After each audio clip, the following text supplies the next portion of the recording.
Hello and welcome again to Sport on Lock with me, Rob Harris from Sky News, Martyn Ziegler from The Times and Tariq Panja from The New York Times, running through the week's sports news and with you delayed as we digest everything that went on at the FIFA Congress in Kigali. So what was it like going to Rwanda and seeing the FIFA show there? It was really interesting, really great country. In terms of the people, thought the people were fantastic, really friendly. Obviously, it's a little bit strange. There's a sort of basically Paul Kagame, although they have elections, I think he won 98.5% of the vote there in their last election. So it's I think by most people's description, it would be a dictatorship. And of course, you were there for an election, Gianni Infantino's election. He got nearly 100% of the vote himself. Well, there wasn't actually a vote in the end, was there? I was going to say, Martin, 95%, that would be a bit low for a FIFA election, isn't it?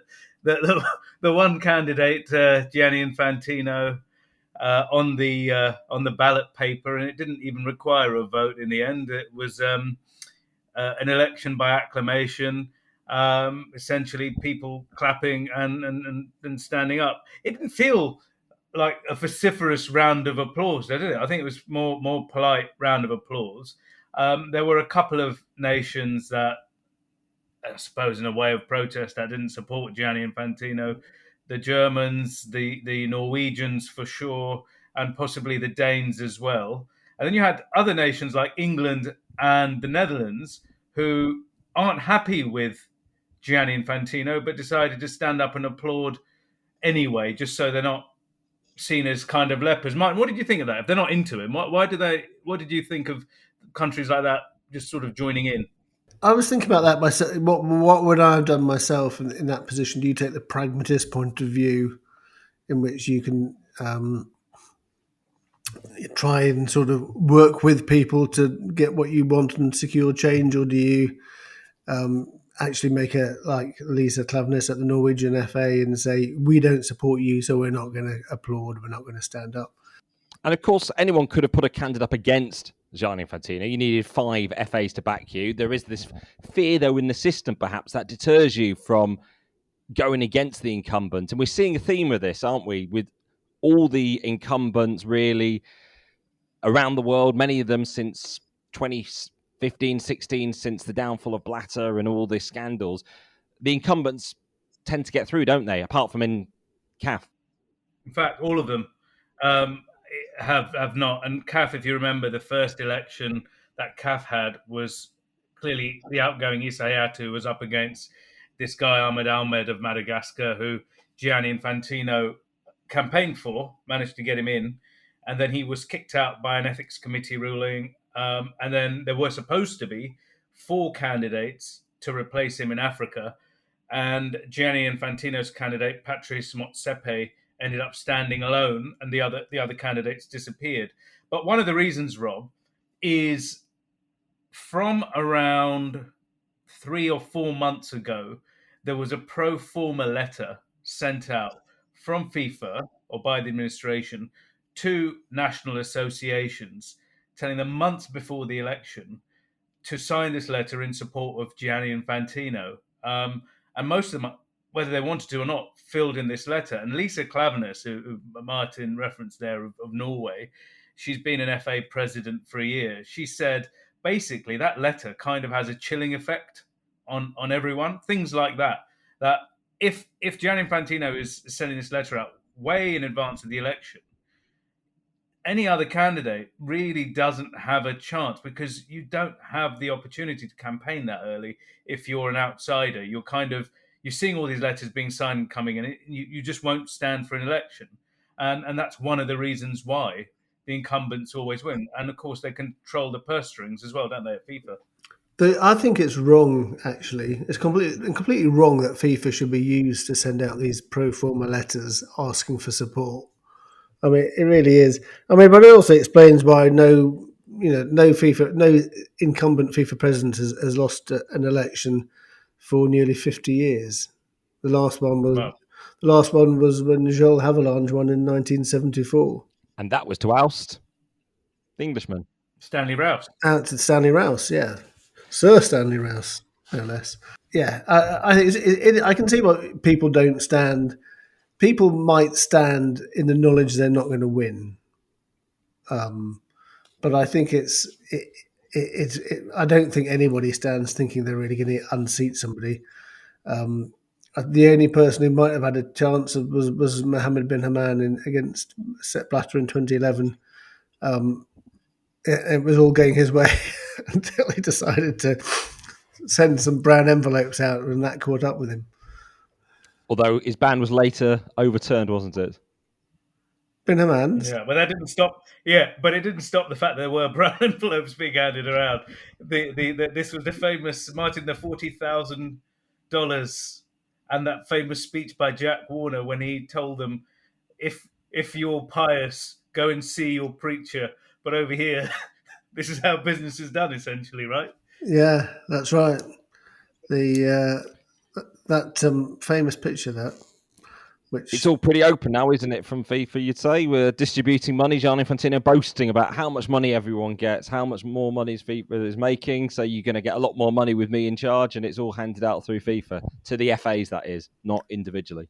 Yeah, brown envelopes are definitely not needed because the idea is FIFA makes more money, which goes to national associations. Some of the money, there are checks on how it's spent. You have to apply for development projects, but I think that the basic amount which is distributed to every FA equally, then I think that there's a latitude in how that's spent. And here's a fact for you. This week, Credit Suisse, the bank, was rescued, consumed by UBS. They had to pay $3.25 billion. FIFA's cash reserves, $4 billion. So FIFA actually had the cash to be able to buy an entire bank, albeit a failing, troubled one. The Bank of FIFA. I'm sure that's how a lot of those 211 associations see FIFA. And that's one of the curious things about this, isn't it? Like, football is such a big ecosystem, but the only people that really have a say in how it's run, i.e. who's in charge of FIFA, are these 211 nations. And for most of them, that FIFA money is the majority of their income. Hence, the person in charge, it tends to stay as the person in charge. Guys, this was supposed to be Infantino's last term, but it isn't, is it? Well, no, he got this clarification, as he called it himself, in Qatar in December at the council meeting. So it meant that although this is the third time Gianni Infantino has stood for a FIFA election, it's only a second term officially, because they're not counting the first partial term when he completed the rest of Blatter's term when he was elected in 2016. And of course, this is all significant because Gianni Infantino was on the FIFA Reform Committee that helped to draw up the post-Blatter changes to governance, which meant a FIFA president in future would have to have a maximum 3 terms or 12 years. And it seems he's chosen the full 3-term part of it. So effectively, it means he can stay in power, it would seem now, till 2031. So that would be 15 years. You've done the maths. I have. But Rob, the thing is, he's not the only one. All of them, they've figured out a way for all of these confederation presidents as well. The weirdest, it's all about drafting and statutes. The UEFA one's even funnier in a way. The UEFA one says, very particularly, that if you happen to be voted after a particular date in time, it doesn't matter whether you have done a partial term or not. 12 years is 12 years, except for this one particular period in time, which only affects Aleksander Ceferin. So there's almost a carve out for this one particular individual to stay for as long beyond the 12 years. And our German colleague Marcus Harm asked Ceferin in an interview whether he's going to stay on beyond 12 years, and he said he didn't know at the moment. If I was a betting man, I would say that the chances are he will, because it's great profiling, great money. Most people probably wouldn't they? He earns a good amount of money, he travels around the world. He's in charge of, he would say, the richest confederation in football, including FIFA. So why not? And if we think back to 2015, when Gianni Infantino was on the campaign trail, he wasn't considered the favourite. That was Sheikh Salman of Bahrain, the Asian Confederation president. And in a speech to the FIFA Congress in Kigali last week, Gianni Infantino referenced when he was in Rwanda in 2015, electioneering, and how he felt very much the outsider and couldn't even get a ticket to a key game.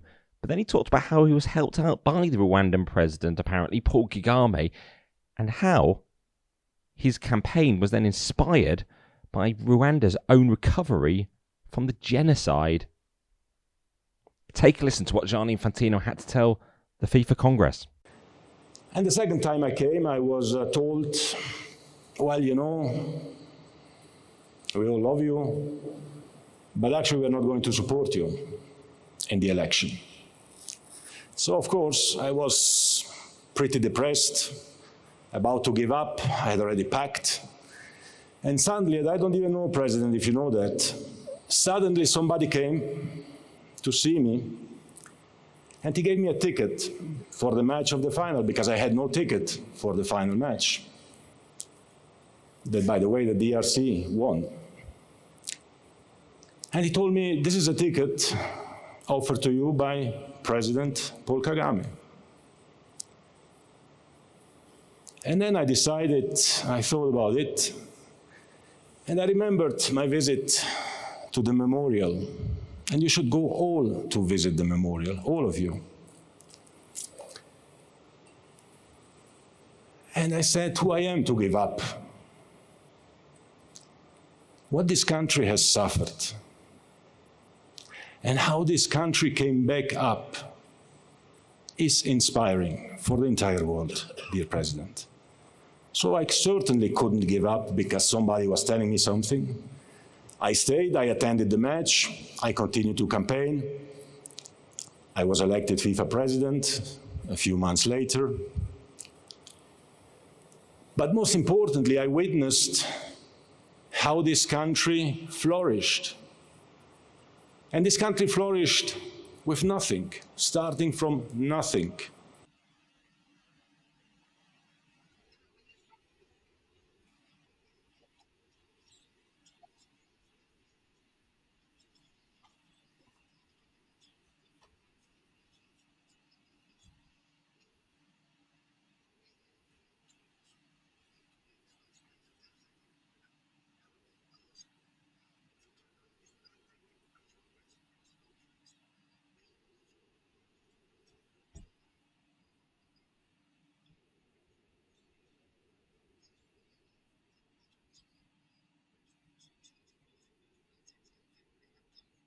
Yeah, that was, I guess, really surprising. But it's sort of this kind of foot and mouth itis he has as well. Or if you're going to write a speech, of course you're in Rwanda. The country had suffered that appalling genocide. If you reports as many as 800,000 dead in 100 days, and it has recovered.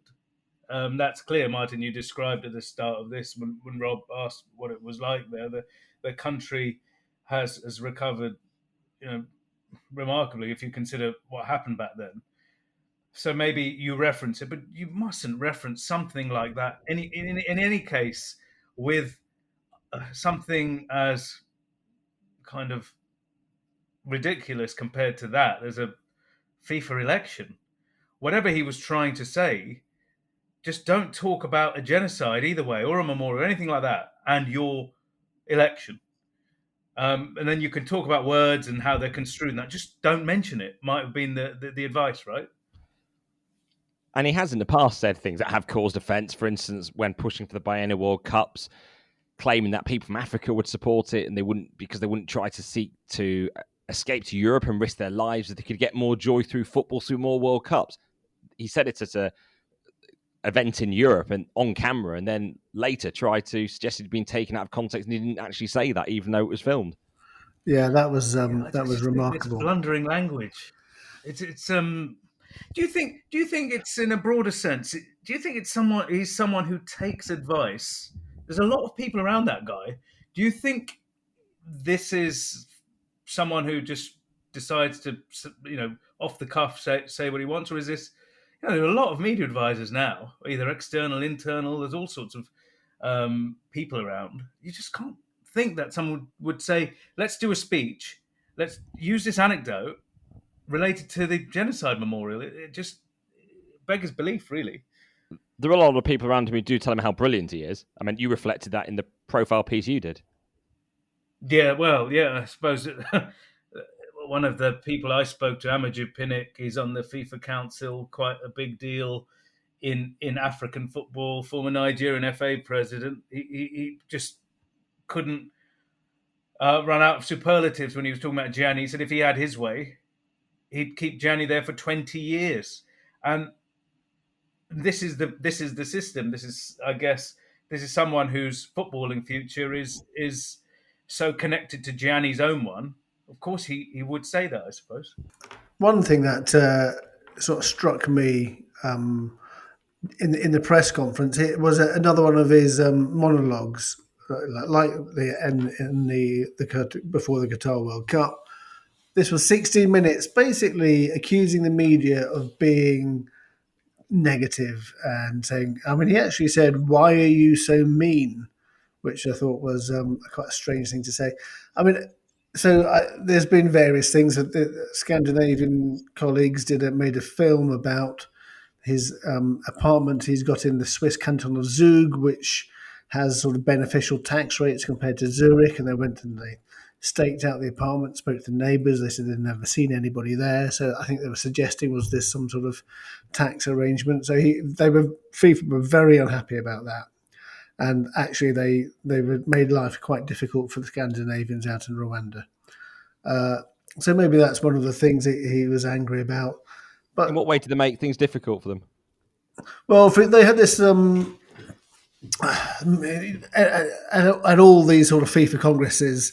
There's a football tournament organised with FIFA legends, ex-players and various officials. Infantino plays, and at this one actually he played against a team including the 65-year-old Rwanda president Paul Kagame, who looked like he hadn't played for 40 years, and he hadn't played for 40 years. He wasn't very good. But anyway, the Scandinavians applied for accreditation to go to this event, and they were refused and said were told it was too full. The press area was too full. When we got there, it was, I reckon, there was less than a quarter full. So, Tariq, I think, did you sort of send them a picture showing where we? Well, yeah, one of the journalists said, "What's it looking like?" And I sent them a snap and said, "It's pretty empty here." So then they eventually got in, and then similarly, there were, I don't know, there's five or six of these guys, different newspapers and TV, etc. They're also frustrated they didn't get a question in the press conference. Perhaps it's related to that, perhaps related to time. But the issue is people have travelled a long way, and the 20-minute monologue that Gianni Infantino started with cut the time that you could ask questions.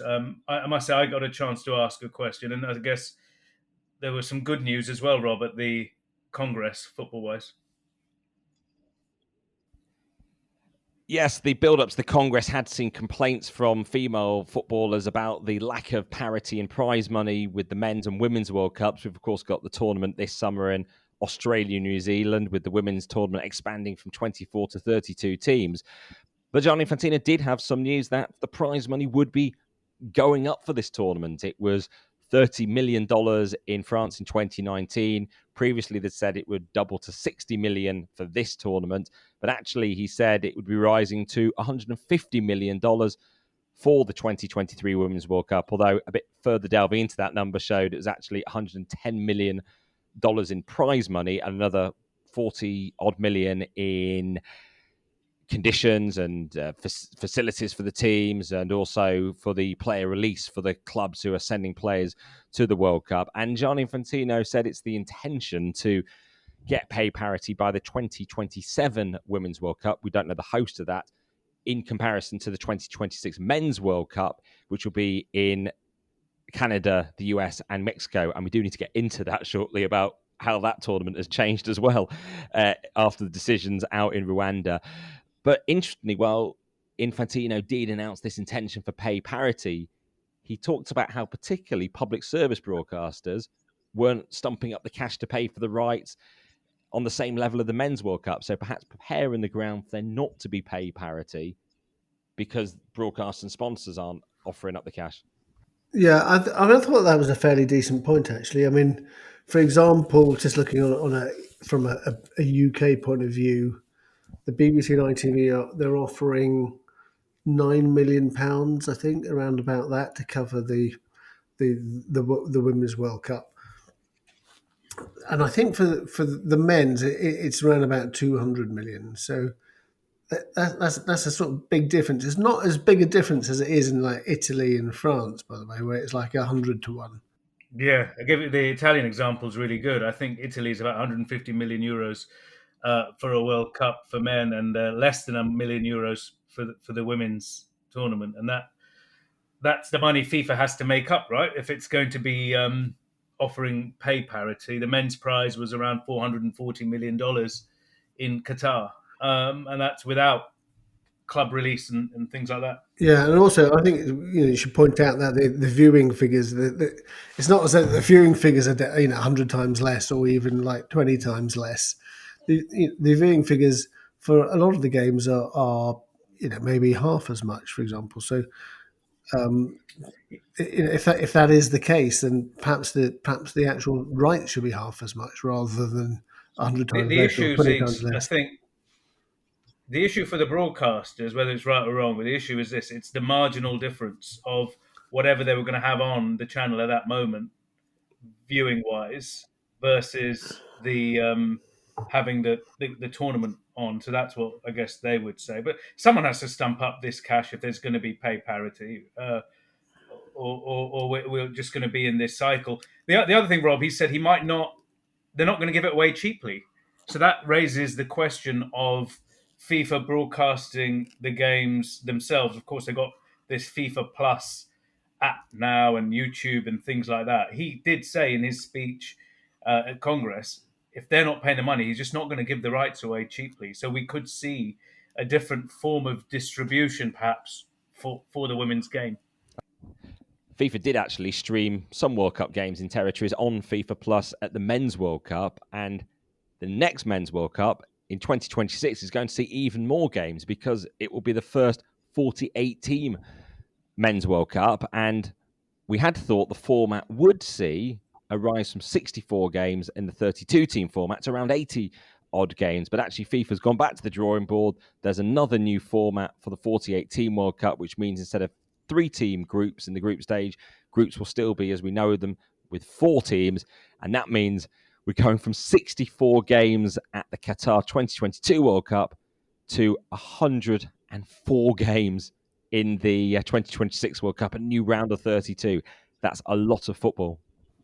It's almost doubling the size of the tournament, isn't it? And it's the length of the tournament, I think, is almost as significant.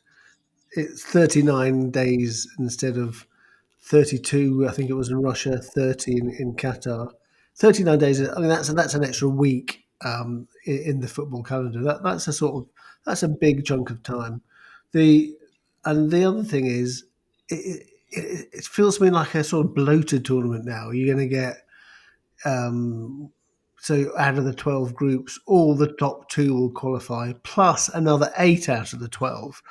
You're going to have to, there's going to be a lot of fairly dull matches because a lot of clubs are going to get through. The jeopardy of the group phase, which I thought was really good in Qatar, is going to be lost.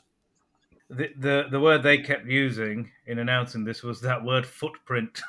the tournament footprint, we're told, won't be any longer than planned. I think it was 56 days or something. So that includes the time of release of players. So what we're going to see is a much shorter release period for teams to get together before the World Cup in order for the footprint to not be any bigger than originally planned. But Martin's right. God, it's going to be a drag, isn't it? That group stage to get rid of so few teams, and there's already going to be a bunch of no hopers as well if it's up to 48. Can I ask you guys a question? We've all been covering this football for a long time and World Cups. Have you ever heard the phrase of the footprint of this, 56 days before? It just seems to be a sort of concept that's been invented to allow this expansion to take place. You can tell it's the type of phrase prepared for the backlash, isn't it? To preempt it. I think you're right. Yeah, I mean, also, what do you think for the broadcasters as well? I know they're saying, football gets eyeballs on the TV, but crikey, there's going to be some grim slogs through that group stage, isn't there? As it said, that even if you finish third, half of those teams are going to go through as well, aren't they? More than half. It's a lot of football. It's a lot of football to eliminate just 4 third place teams and then the last place teams in each group. It's what's the point? Why you say no hopers, of course, it does, as FIFA would say, give opportunities for teams that haven't previously qualified for the World Cup to make it to the bigger stage. The question is, how competitive are they? And does actually them appearing at the World Cup help to raise their standards, which means they can produce shocks and perhaps level the playing field? Not seen that before. No, if you look at historical trends, it's not true. If you want to say have a chance, why not use the qualifiers as the chance to be in the World Cup as it is now? And the other thing Gianni Infantino was saying, Rob, was people are complaining there's too much football, and he was making the point that and he was correct that most of the world isn't playing enough football, but a lot of these new tournaments mean the same people who are playing a lot of football are going to play more. Like a lot of this isn't giving this expanded Club World Cup and expanded World Cup. The ones who aren't playing a lot of football, the very small ones, they still won't be playing a lot of football. And one thing they could have done is introduced a pre-qualifying round, couldn't they, at the tournament, to remove some of the lower-ranked teams? Well, they could have done, but the idea is that they wouldn't be part of the tournament. So, Victor Montagliani, he's the CONCACAF president, FIFA vice president. He's been quite involved in shaping this. His point was qualifying for a World Cup and then traveling all that way. It will be a real shame if you have to leave after 2 games, because historically teams have played 3. But the thing with history is, well, you've just thrown that all away, haven't you, by creating this whole new tournament? We're looking at the past when it's something positive, and then ignoring it for the other part. 32 World Cup, as we saw in Qatar, was perfect, wasn't it? As FIFA's own study showed in 2016, after Gianni Infantino was elected, that actually the optimum sporting format is 32 teams. I've always thought it was a crazy decision, and it ruins the balance of the tournament. People say, you look at the European Championships, that can be really good. I don't think it was as good. It is as good now, the Euros, as it was when it was 16, because that 16, 32, that just lends itself to the thing. But politics wins out, and we saw it with UEFA back in 2008. They took that decision to expand to 24, and FIFA's done the same thing. But the thing is, this is not purely a Gianni Infantino decision, because as I was reminded by a good friend of the pod, Graham Dunbar, actually, the proposal to expand the World Cup actually to 40 teams initially came before Gianni Infantino was elected in December 2015 as a way of getting the FIFA Executive Committee to vote through a package of reforms to world football generally to agree to this concept that had been formed to actually expand the World Cup. Well, yes, quite right, Rob. Gianni Infantino, in fact, was one of the people on that reform committee that came up with the 40-team World Cup. But then, obviously, when he was campaigning for the World Cup, he decided to add 8 extra places and say 48 teams, which was more than that was being proposed by Sheikh Salman. And he also offered more money to all the FIFA voters as well. And then, of course, became FIFA president. I think they worked out a 40-team format wouldn't exactly work either. But as we're talking about World Cups, also on the agenda in Kigali was the 2030 World Cup. And at an event, was this the same event that the CAF president held his own award ceremony? Quite right. Yep. Paul Kagame and Gianni Infantino were recipients of the Patrice Motsepe Awards, weren't they? Lucky they were in town to receive their awards. But also at this event, we had Morocco, didn't we? A message from the King of Morocco to announce their entry into World Cup bidding with Spain and Portugal. Yeah. I think this had been sort of trailed a bit, but yeah, it was formally confirmed. Morocco are going to be part of the Spain-Portugal bid. And I think now that's been sewn up. I mean, Ukraine are also still involved. I spoke to Luis Rubiales, the Spanish FA president, and he said Ukraine are still involved. I mean, there's issues there because the president is currently suspended due to political interference. But but I think Spain, Portugal, Morocco is the winning bid, and we've probably spoken about this before, but we know that Spain and Portugal have been urged by FIFA, some people in FIFA anyway, to get Morocco, to allow Morocco on board. UEFA have opposed that.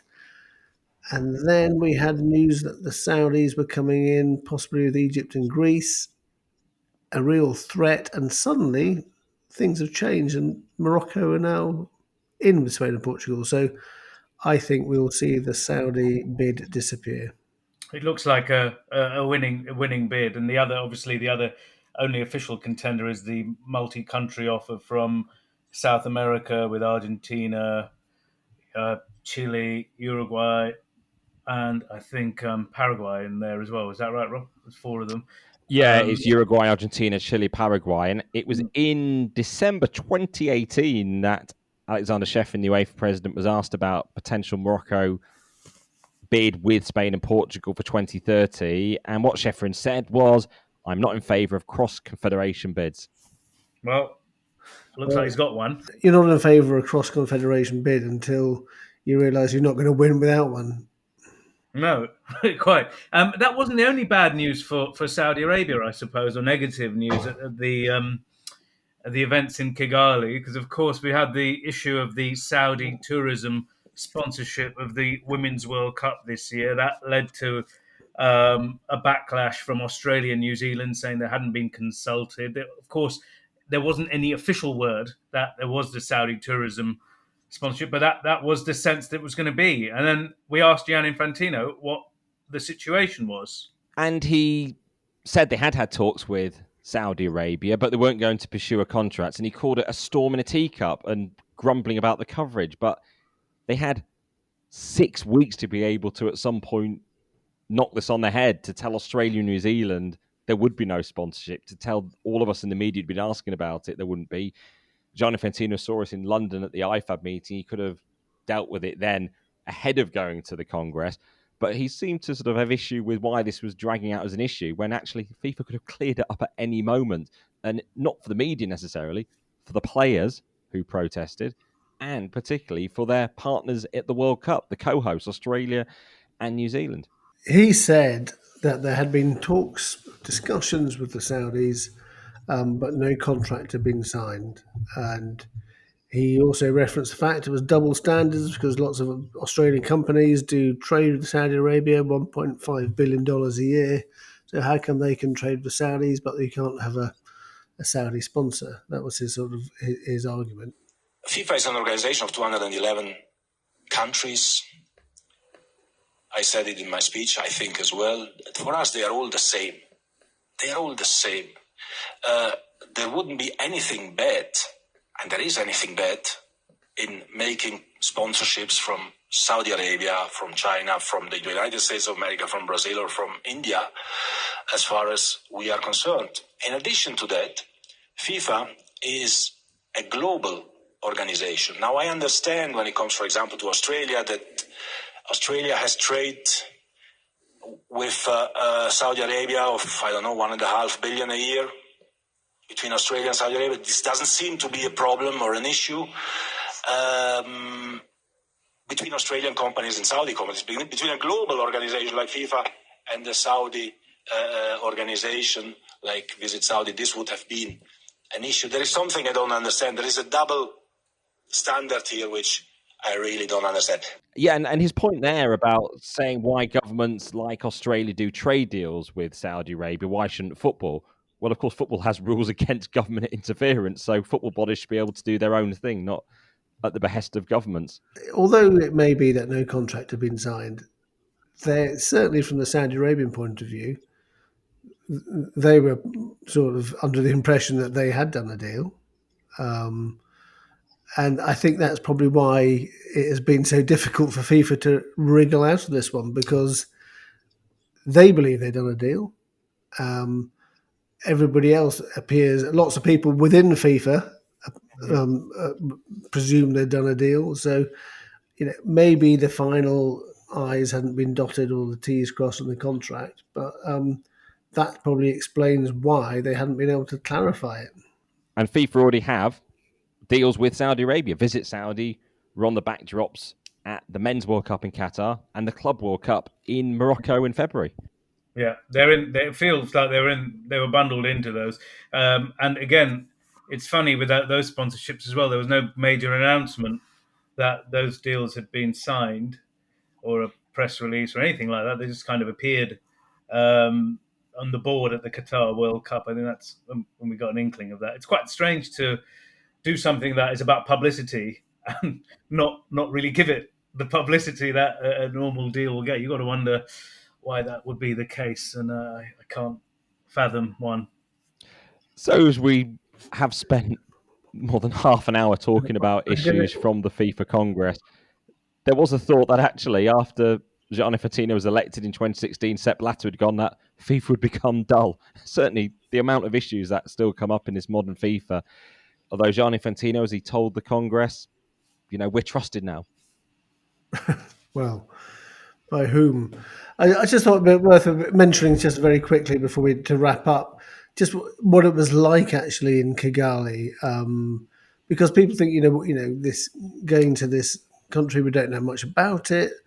What's it like? Well, actually, the hotel, some of the hotels the FIFA were being put up with, I mean, they're like state of the art, weren't they? Really, really smart. Everything. I mean, you could go into this bubble in Kigali, and it's hosted the heads of Commonwealth governments there before. You could go into this sort of bubble, and you could actually be anywhere in the world, couldn't you, Tariq? Yeah, the chain hotels. You don't need to name them, but yeah, they were there, and of course, it was also really clean and very organised.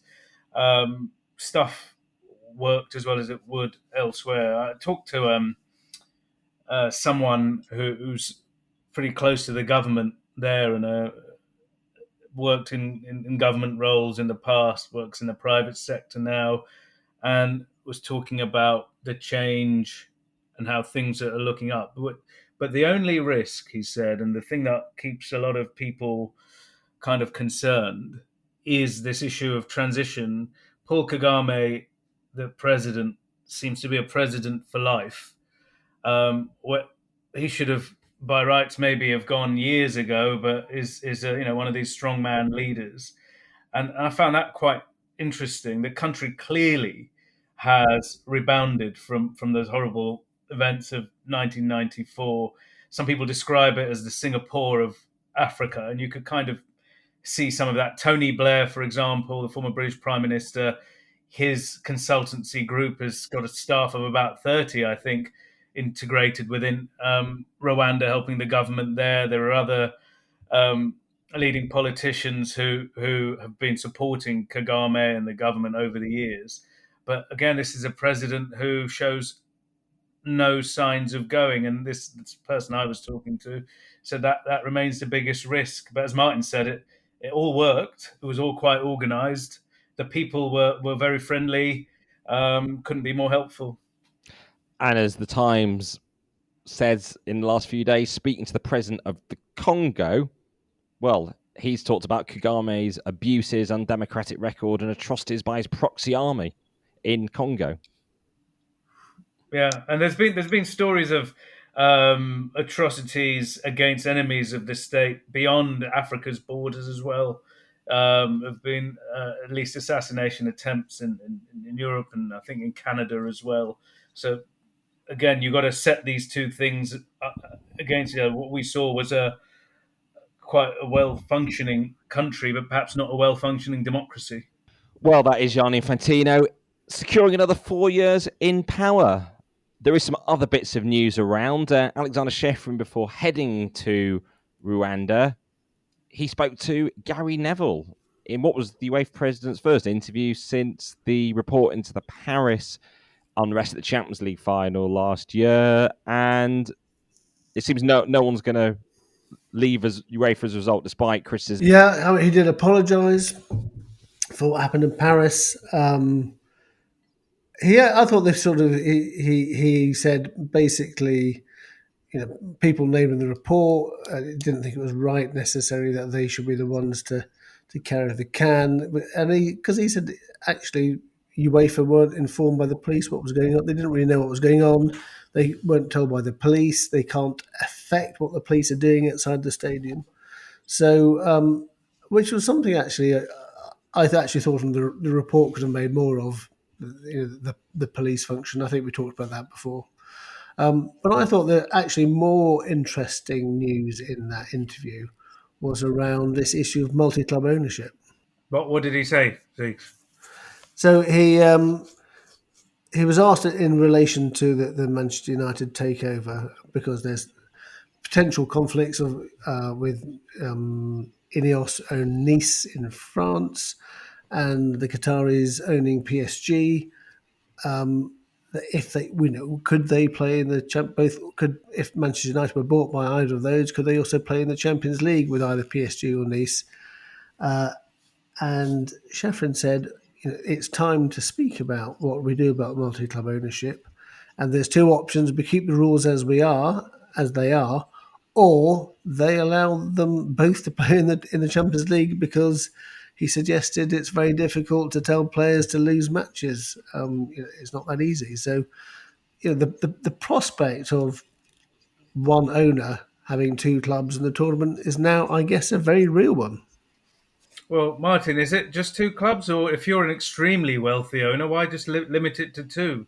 Why not buy a bucket of clubs? Some places, some countries, in fact, could own 5 or 6. We saw the earnings report from Aramco the other day. What was it? $165 billion in profit for Saudi Arabia's oil company.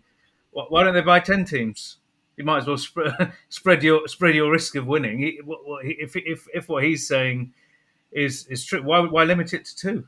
Well, indeed, and as long as they're all competitive, Tariq. Maybe that's a way of securing competitive balance. A country buys every team in a competition and then distributes cash equally to them. That sounds like live golf, Rob. Absolutely. The team system that perhaps hasn't quite caught on, the try to introduce into golf there. Well, talking of takeovers, of course, the Manchester United takeover situation is still ongoing as well. We had very public visits to Old Trafford by the Qatari delegation representing Sheikh Jassim bin Hamad. But then we had the next day the delegation led by the man himself, Sir Jim Radcliffe, and the Ineos bid. Yeah, I must say, this whole process also includes Elliot as well. And Elliot famously secretive. And we're even having leaks from Elliot, this hedge fund, which got a tour of Old Trafford, the same type of thing you've just described there, Rob, a week earlier. Everyone is very keen to publicly say they've been doing these type of trips, some briefing the names of every member of staff who's gone on this type of jaunt, this away day to Old Trafford and Carrington. It just seems quite weird how public all of this has been, when normally deals are done quietly, aren't they? Or it's transparent for the fans to see.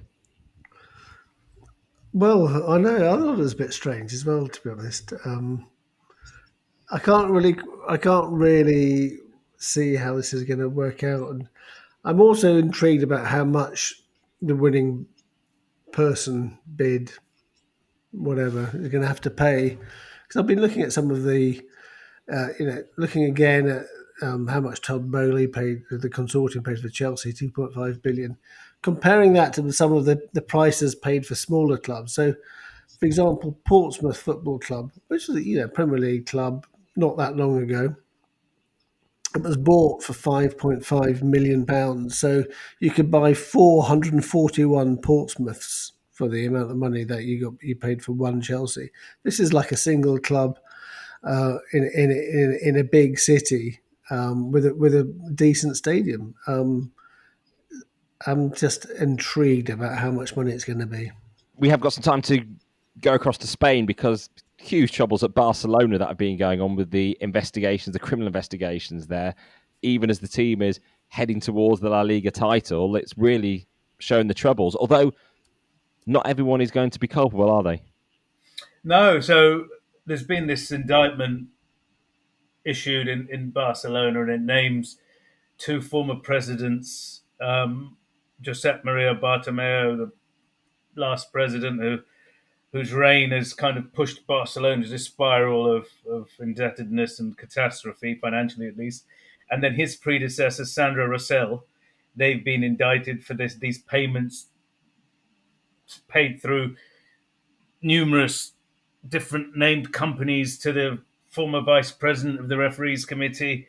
But one guy who hasn't is Laporta himself, the current president, who also has been said to have made the payments, but his payments are time barred in true, I guess, football style. The time bar has potentially saved a football figure, in this case, Joan Laporta for now. And we've got Real Madrid protesting as well against this whole case and the payments. Yeah, well, it's the whole point of football is the integrity, isn't it? Level playing fields and all of that. If Real Madrid have been very vocal in pushing that. In fact, some people there are wondering why it hasn't got even more media coverage than it has. They think it's one of the biggest scandals in Spanish football history. But their Super League partner. Their Super League partner, of course. Still their Super League partner. But I think a lot of this still has to unravel, doesn't it? It is murky that over these years, this vice president of the refereeing's association or in Spain got €7 million from Barcelona. That's a fair whack of change, isn't it? Just doing some reports, I think, Tariq. Just a few reports on. That's it. That was it. Nothing untoward. Yeah, just a couple of reports. Just a bit of research there. Well, great. You're back from Rwanda and to Gianni Infantino, another 4 years, and great to be able to talk through it all. Yeah. 4 more years. Good. I know you've been busy on Credit Suisse and other big stories as well, Rob. Absolutely. Well, thank you everyone for listening. As ever, you can hit subscribe so we land in your feeds automatically. But for now, thank you for listening.